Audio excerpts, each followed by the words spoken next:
हमने 7 एग्ज़ाम कराए थे जनवरी से लेकर मार्च तक। और सभी एग्ज़ाम्स की हमने की जारी कर दी है प्रोविज़नल की।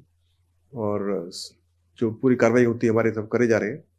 लेकिन चूँकि चुनाव आयोग की जो आचार संहिता लगी हुई है, उसकी वजह से परिणामों को हमको रोकना पड़ा। और ये एक नॉर्मल प्रोसीजर है जो को फॉलो करना पड़ता है, क्योंकि हमारा जो बोर्ड है वो संवैधानिक नहीं है और हमको इंस्ट्रक्शंस फॉलो करने पड़ते हैं। हमने राज्य सरकार को लिखा हुआ है इसके बारे में।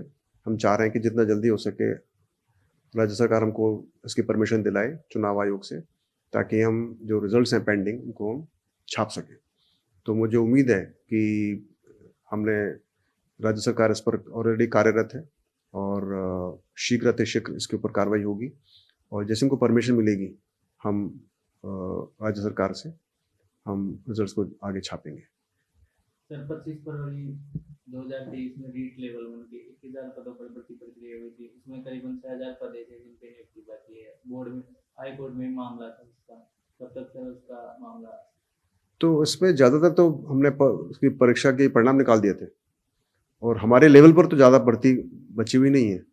ज़्यादातर भर्तियाँ मतलब निदेशालय के लेवल पर होगी, क्योंकि उस पर कोर्ट की उस पर कार्रवाई चल रही है, विचाराधीन है। और मुझे उम्मीद है कि शीघ्र उसके ऊपर सारी सुनवाई हो चुकी है, सारी हियरिंग हो चुकी है। और मुझे उम्मीद है कि शीघ्र उस पर भी माननीय न्यायालय का फैसला आएगा और उसके बाद हमको परमिशन मिलने के बाद में हम फिर आगे कार्रवाई करेंगे। सर कई बार देखा जाता है प्रतियोगी परीक्षाओं में विवादित प्रश्नों को लेकर अभ्यर्थी हाई कोर्ट में चले जाते हैं, तो बोर्ड की तरफ से विवादित प्रश्न आगामी प्रतियोगी परीक्षा में नहीं है, इसको लेकर आप कब से क्या कदम उठाएंगे? तो आप बिल्कुल सही बोल रहे हैं कि आमतौर पर हर एक एग्जाम में कुछ ना कुछ क्वेश्चंस ऐसे होते हैं जो कि विवादित होते हैं। मल्टीपल आंसर क्वेश्चन हो जाते हैं या क्वेश्चंस में कोई खामी होती है, इंग्लिश हिंदी वर्जन में खामी होती है। तो कुछ ना कुछ की वजह से काफ़ी अभ्यर्थियों को परेशानी उठानी पड़ती है। हालांकि बोर्ड का ये हमेशा कोशिश रहती है, प्रयास रहता है कि जो पेपर बने बहुत अच्छी क्वालिटी का हो और उसमें कम से कम त्रुटियाँ हों। लेकिन चूंकि इसमें सीक्रेसी का बहुत बड़ा एक रोल होता है और जब बोर्ड कोई भी पेपर बनवाता है तो उस पर सीक्रेसी ओवर एक्यूरेसी, यानी सीक्रेसी फर्स्ट एक्यूरेसी सेकंड, इस प्रिंसिपल को फॉलो करके बनवाना पड़ता है। और चूंकि पेपर को कम से कम लोग देखें, उसकी वजह से कई बार त्रुटियां इस पर रह जाती हैं। हालांकि हमारा फिर भी प्रयास है कि आगे आगामी परीक्षाओं के अंदर त्रुटियां और कम से कम की जा सके। सर प्रतियोगी परीक्षा में डमी अभ्यर्थियों को लेकर क्या सुधार बताएंगे? तो हमने काफ़ी, आपने सही बोला कि जब मैंने ज्वाइन किया था अगस्त में, उसके बाद से मुझे इनपुट मिल रहे थे कि परीक्षाओं में डमी अभ्यर्थी बैठते हैं और मैंने पेपर में पढ़ा था उससे पहले। तो आते ही हमने कार्रवाई शुरू कर दी थी और कई सारे प्रयास किए गए जिसकी वजह से डमी अभ्यर्थी ना बैठ सके। तो सबसे पहला प्रयास तो ये था कि हमने जैसे ही आपने सुना होगा कि हमने अक्टूबर में, दिसंबर में और जनवरी में हमने 3 FIR की करीबन 21 अभ्यर्थियों के खिलाफ। ये पहली बार हमारे बोर्ड ने किया था, पहली बार हमारी हिस्ट्री में हुआ था कि हमने खुद ने FIR की डमी अभ्यर्थियों के खिलाफ।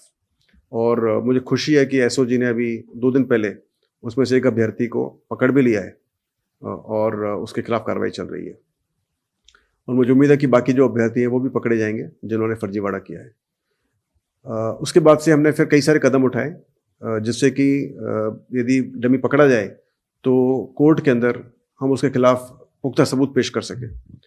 तो उसमें से एक कदम था कि हम हर एक अभ्यर्थी का भी हस्तलिपि लेते हैं। जब वो एक एग्ज़ाम देता है तो उसका नमूना हमें आ जाता है और वो नमूना बहुत ही पुख्ता सबूत होता है, क्योंकि हस्तलिपि का मूल्यांकन करना आसान नहीं होता है। सेकेंडली हमने इसका किया कि जो सारे जो अभ्यर्थियों की फ़ोटो जो बच्चे नियुक्त हो जाते हैं उन सब की फ़ोटोग्राफ हम डिपार्टमेंट्स में भेज रहे हैं और फिर डिपार्टमेंट्स मिलान करेंगे जो फ़ोटो है एडमिट कार्ड पर और जो अभ्यर्थी ने ज्वाइन किया है, जो जिसका नियुक्ति हुई है, क्या उसका फ़ोटो उस एडमिट कार्ड से मिलता है। यदि मिलता है तो सही है, नहीं मिलता है इसका मतलब उसमें डमी बैठा था। अभी जो हमने सारे फॉर्म भरवाए जनवरी से, सभी जो परीक्षाओं के फॉर्म भरे हैं, ऑनलाइन फॉर्म भरे गए, उन सब में हमने आधार कार्ड से लिंक करने का भी एक पेशकश रखी थी, ऑप्शन दिया था। और किसी की वजह से आधार कार्ड लिंक नहीं हो रहा है तो हमने उसको बाकी ऑप्शन दिए थे। तो अभी तकरीबन 95% बच्चों ने अपने ऑनलाइन फॉर्म को आधार कार्ड से लिंक कर दिया है। तो अभी यदि कोई अभ्यर्थी डमी बैठाता है तो आसानी से पकड़ा जाएगा। और आगामी जो परीक्षा आएंगी उसके अंदर हमने हर एक बच्चे का हम लेफ्ट थंब इम्प्रेशन भी ले रहे हैं तो वो बहुत पुख्ता सबूत होगा। और जिन अभ्यर्थियों ने आधार कार्ड से लिंक नहीं किया है उनको हम अलग सेंटर में बुलाएंगे, उनके अलग से बायोमेट्रिक्स या फेस स्कैन कराएंगे, ताकि आने वाले समय के अंदर जो ये डमी का जो सिस्टम है चल रहा है वो काफ़ी हद तक काबू किया जा सके। तो ऐसे बहुत सारे हमने कदम उठाए हैं जिससे मुझे उम्मीद है कि ये जो डमी का जो एक चलन है वो बंद हो जाएगा। सर आगामी समय में कई प्रतियोगी परीक्षा राजस्थान श्रम सिंचाई बोर्ड द्वारा आयोजित करवाई जाएगी, अभ्यर्थियों को क्या मैसेज देना? तो अभ्यर्थियों को मैं ये मैसेज देना चाहूँगा कि आप बहुत ही मेहनत करके और बहुत ही स्मार्ट तरीके से अपनी पढ़ाई करें, और जो दलाल होते हैं, धोखेबाज होते हैं, उनके बहकावे में ना आए कि आप गलत सर्टिफिकेट दे दोगे। अभी हम कुछ आने वाले समय में आप सब खबर सुनेंगे, जो फर्जी डिग्रियां दी बच्चों ने दी हैं, जो फर्जी स्पोर्ट्स सर्टिफिकेट बच्चों ने दिए हैं, उनके खिलाफ हम एफआईआर करने जा रहे हैं। तो आप आगे कुछ दिनों में सुनोगे इस बात को। तो मैं ही बताना चाहता हूँ बच्चों को कि, और अभ्यर्थियों को, युवाओं को, कि वो गलत कामों में ना पड़ें, सिर्फ अपनी मेहनत से, अपनी पढ़ाई से वो एग्ज़ाम पास करें और सीधे रास्ते पर चलें और बहकावे में ना आए, क्योंकि जो दलाल हैं वो पकड़े जाने वाले हैं आगे कुछ दिनों के अंदर। जैसे कि अभी एसओजी एक्शन कर रही है, हम और भी एक्शन करने वाले हैं, और बहुत ही शीघ्र आपको पता लगेगा कि सारे जो दलाल हैं तरह तरह के और जो ऐसे अभ्यर्थी हैं जो कि इन चीज़ों में लिप्त पाए गए हैं वो पकड़े जाएंगे। तो मेहनत करें, अपनी मेहनत से पास हों और सीधे रास्ते पर चलें। तो सीईटी 12th लेवल और ग्रेजुएट लेवल की आवेदन प्रक्रिया का तरीका है? तो वो आवेदन प्रक्रिया सीईटी 12th लेवल और ग्रेजुएशन लेवल की हमारा विचार है कि हम जून में शुरू करेंगे, क्योंकि अभी चूंकि एमसीसी है, मॉडल कोड ऑफ कंडक्ट लगा हुआ है, तो अभी हम नोटिफिकेशन जारी नहीं कर सकते।